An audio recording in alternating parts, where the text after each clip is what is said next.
Hello বন্ধুরা, কেমন আছো? আমি ভালোই আছি। তো চলো, নতুন একটা ব্লগে তোমাদেরকে ওয়েলকাম।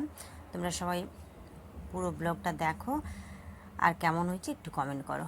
তো এটা একটা ঘুরতে গিয়েছিলাম এক জায়গায়, ওইটা আমি ব্লগ বানিয়েছি। তো একটা ব্লগে পুরোটা দেখানো হয়নি, দুটো পার্টে দেখাচ্ছি তোমাদেরকে।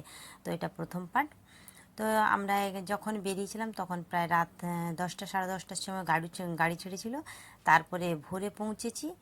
যখন বেরাই বাড়ি থেকে তখন কিন্তু ভিডিও করেছিলাম, বেরানোটা দেখাবো তোমাদেরকে বলে। কিন্তু তখন কি জানো, কোনো কারণবশত আমার ভিডিওটা হয়নি। আমার ফোনটা একটু ডিস্টার্ব করছে, ওই কারণে ওই ভিডিওটা হয়নি। পৌঁছে আবার ভিডিও করলাম, তোমাদের সঙ্গে ওটা শেয়ার করছি। তো দেখো, যখন পৌঁছেই তখন প্রায় 5:30 মতো বাজছিল। তারপরে ওখানে আমরা স্নান টান শেষ করে আমরা মন্দিরে গেছি পুজো দিতে। তো মন্দিরে যখন যাই তখন 7টা থেকে 7:30 বাজে। তার মধ্যে কতটা ভিড় তোমরা দেখতে পাচ্ছ। মন্দিরের সামনে নিয়ে যাচ্ছি ক্যামেরাটা, দেখো কতটা ভিড়। তাহলে কত ভোর থেকে এখানে এসছে সবাই পুজো দিতে।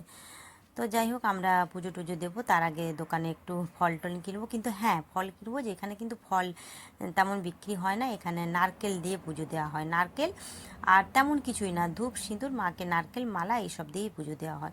তো ওখানে কেনাকাটা করলাম, কিনে আমরা দোকানে জুতো রেখে মন্দিরের ভেতরে যাব। দেখতে পাচ্ছ এখানে কীরকম নারকেল, মানে চারদিকে শুধু নারকেলই আছে, আর তেমন কিছু নেই, যে কলা টুকটাক। নাহলে মেন প্রসাদ হচ্ছে এখানে কিন্তু নারকেল, এখানকার মায়ের প্রসাদ। তো আমরা মন্দির ভেতরে কিন্তু ক্যামেরা নিয়ে ঢুকতে দেয়নি, ওই কারণে ভেতরটা তোমাদেরকে দেখাতে পারিনি। কিন্তু বাইরটা তোমাদেরকে দেখাচ্ছি, দেখো কত বড় জায়গা মন্দিরটা যে।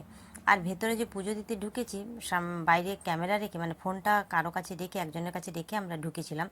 তো ওখানটায় ঢুকে অনেকটা টাইম গেছে, প্রায় 1-1.5 ঘন্টা ভেতরে চলে গেছে। মানে লাইন দিয়ে দিয়ে পুজো দিতে আমাদের 1-1.5 ঘন্টা চলে গেছে। ওখান থেকে পুজো দিয়ে বেরিয়েছি প্রায় 9:30, 9:40, 45 হয়ে গেছে। ওখান থেকে পুজো দিয়ে বেরিয়ে আমরা টুকটাক খেয়ে তারপর গাড়িতে আবার উঠলাম, মেন গন্তব্যস্থলে পৌঁছালাম, যেখানে আমরা যাওয়ার জন্য উদ্দেশ্যে রওনা হয়েছিলাম। তো এটা হচ্ছে সানঘাগরা, এখানে আমরা পৌঁছালাম এইমাত্র। তো দেখো চারদিকে শুধু পাহাড় আর পাহাড়। তো এখানে না পিকনিক করার মতো বেশ ভালোই জায়গা। আর কত জন এসছে দেখতে পাচ্ছ, অনেকেই আসে এখানে পিকনিক করতে, আমরা শুধু নয়। তো এই সময়টায় চারদিকেই সবাই এসছে, আর গাড়ি, প্রচণ্ড গাড়ি আর মারুতি সব লাইন করে দাঁড় করানো আছে। তো আমি ওখানটায় নেমে একটু ভিডিও করে নিলাম চারদিকটার পরিবেশটা তোমাদেরকে দেখানোর জন্য। তো ওখানে ওদের বাচ্চাদের প্রচণ্ড খিদে পেয়ে গেছে, ওরা খাবে। তো আমাদের বাংলার খাবার দাবার, আর ওটা উড়িষ্যার, তো উড়িষ্যার বর্ডার পড়ে গেছে। তো ওখানকার খাবার দাবার কিন্তু দুটো ডিফারেন্স। ওখানে ঠিক মতো, মানে আমাদের ঠিক মুখে লাগছে না খাবারটা। তো যাই হোক, ওরা তাও টুকটাক কিছু খেলো।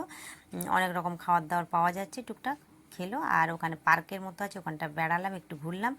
তো এই দেখো, এটা একটা হচ্ছে পার্কের মধ্যে আছে, এটা একটা হচ্ছে প্রজাপতি। তো ওই প্রজাপতি আমি কাছে দাঁড়িয়ে একটু ফটো তুললাম আর একটু গান গাইলাম। তো চলো, নেক্সট ভিডিও আবার দেখা হচ্ছে। তো